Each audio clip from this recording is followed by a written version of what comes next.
The Earth didn't always exist, and it wasn't always hospitable for life. Approximately 4.6 billion years ago, our solar system was just a cloud of dust and gas known as a solar nebula. Earth's rocky core formed first, with heavy elements colliding and binding together. Dense material sank to the protoplanet's center, and lighter material built up the crust.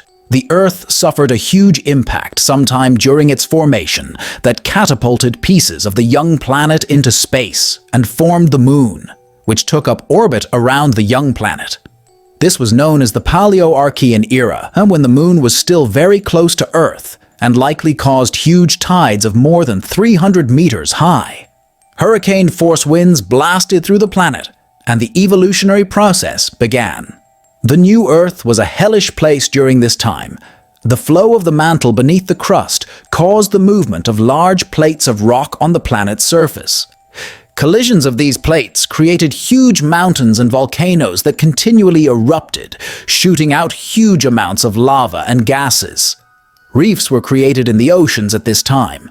The protoplanet barely had an atmosphere, but as the planet cooled, gravity captured those gases from the volcanoes. Water was deposited on Earth by collisions of many comets and asteroids. One other key thing for life to emerge on our planet, aside from water, is where it lies from its star, the Sun.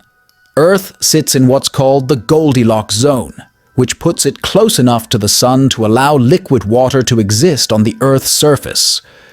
Before life even began, or had a chance on Earth, radiation from our star was the primary source of energy on our planet, just as it is today. The early Earth had very little oxygen, if any at all, and it's theorized that solar energy provided the jumpstart that transformed simple organic molecules into more complex ones, transforming them into the building blocks of biology and life.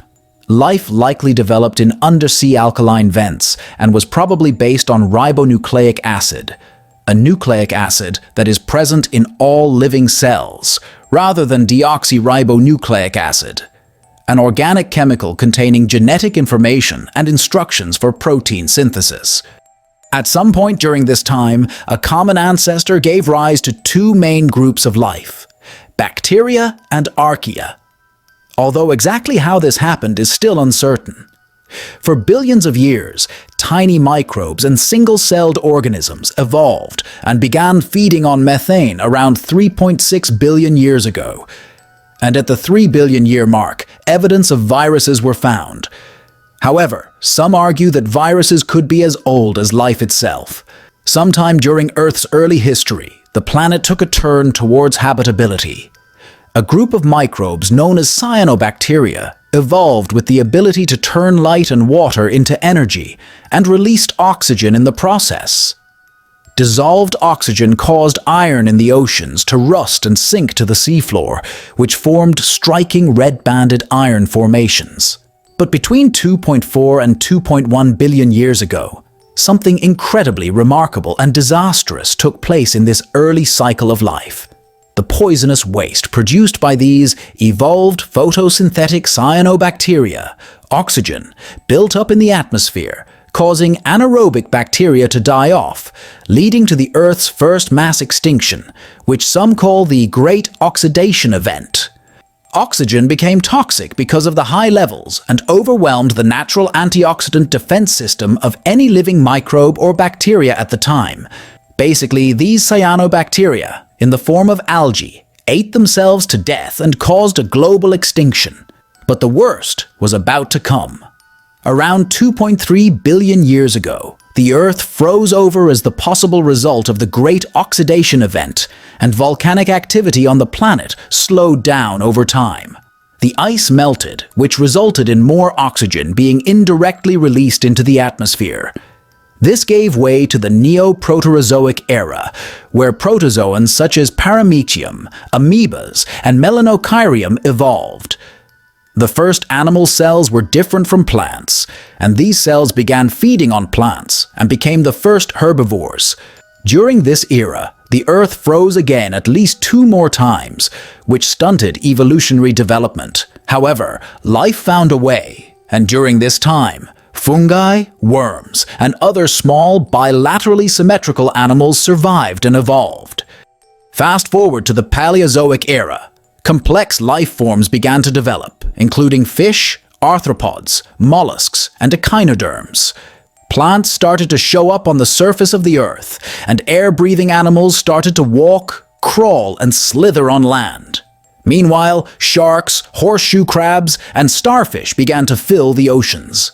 At the beginning of the Devonian period, insects started to take form, and ferns were the common land plant.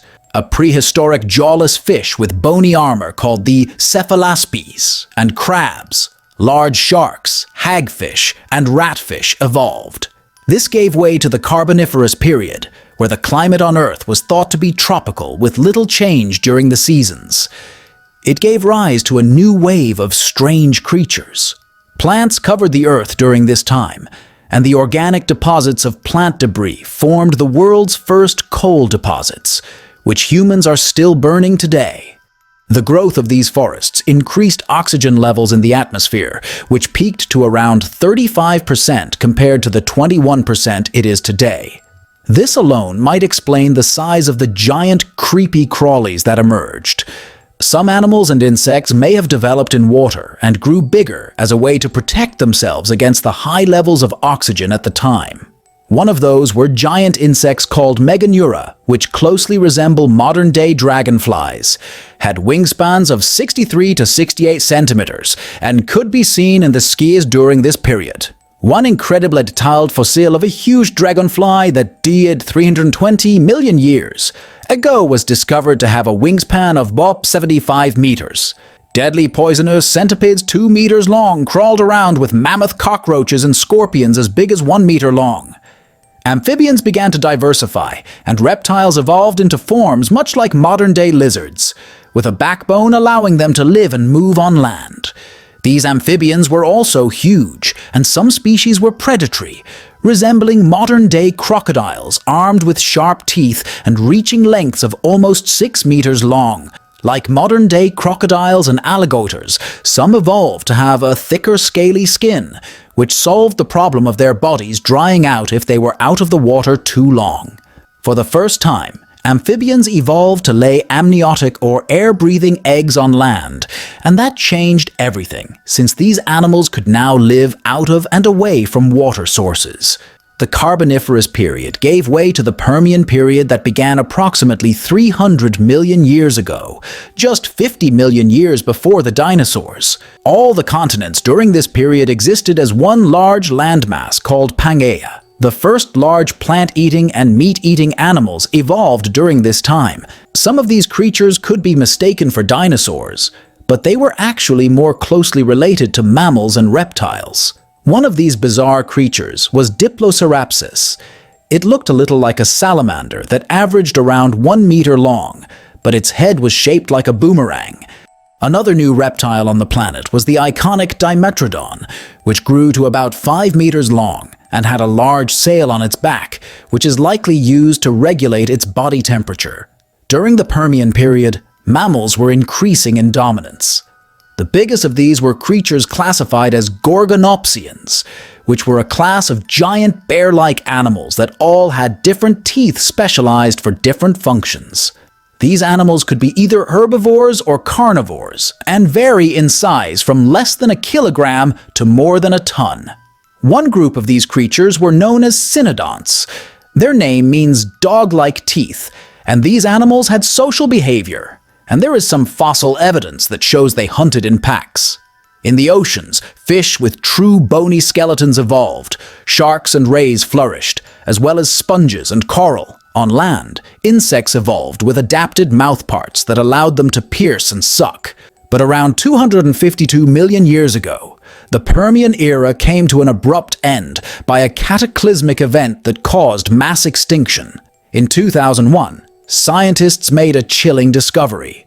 A massive comet or asteroid, similar to the one that put an end to the dinosaurs, wiped out the giant reptile predecessors 200 million years earlier. But how did scientists come to this conclusion? Molecules of helium and argon gas were found locked in carbon in high proportions that could have only come from space.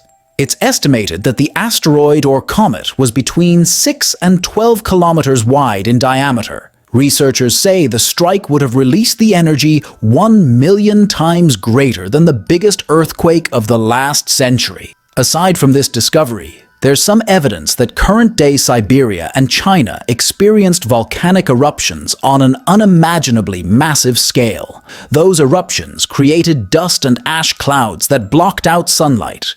Not only that, but over 1 million years, 3 million cubic kilometers of lava poured out of the ground, covering the entire planet in a layer 10 meters thick. The asteroid impact combined with volcanic activity was the proverbial blast from a double-barreled shotgun. The Earth was once again a very unhappy place. The combination of these two events resulted in what's called the Great Dying. 90% of all marine animals and 70% of all land animals that were alive during this time perished. It would seem like this would be the final chapter in the evolution of life on Earth, and it would be seemingly wiped out completely. But a new age would begin after this, and the age of the dinosaurs would begin. If you'd like to see what happened after that great Permian extinction and how the great dinosaurs got their start, let us know in the comments. And make sure to stay tuned here.